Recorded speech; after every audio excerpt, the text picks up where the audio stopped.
Hello friends, welcome back to my channel. আমি আজ সেজে গুজে কোথায় যাচ্ছি, আমি একা না, আমরা সবাই কোথায় যাচ্ছি সেটা তোমাদেরকে পরে বলছি।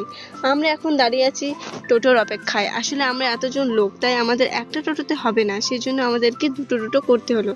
আসলে আমরা এখন যাচ্ছি পিসিমণির বাড়ি পৌঁছে আমরা যাব দিদির হবু শ্বশুর বাড়িতে এসে আমি একটু সেজে নিলাম, তারপর বাসে উঠে বসলাম। পেছনে দেখি বৌদিমণি আর বোন আমাদেরকে খুব হাসাচ্ছিল। আর তোমরা এইদিকে দেখো কত সুন্দর সর্ষে ফুলের বাগান রয়েছে। তোমাদের সাথে কথা বলতে বলতে বাড়ি অবধি পৌঁছে গেলাম। তারপর আমরা বাড়ির দিকে গেলাম। বাড়িতে একটু বসে তারপর আমাদেরকে বললো ছাদে উঠে দেখি কত জায়গা ফাঁকা রয়েছে, তোমরা কে কে খাবে চলে এসো। আমি কিন্তু খেতে বসে গিয়েছি। খাবারগুলো খেতে খুবই ভালো হয়েছিল। তারপর আমরা নিচে গেলাম। নিচে গিয়ে দেখি ভালো মোমেন্টে ভালো মুভি হাম সাথ সাথে মুভিটা দিচ্ছে, আমরা তার বসে দেখছি। আজকের ভিডিওটি এ পর্যন্ত। ভিডিওটি ভালো লাগলে লাইক কমেন্ট শেয়ার, চ্যানেলটাকে সাবস্ক্রাইব করতে কিন্তু ভুলবে না।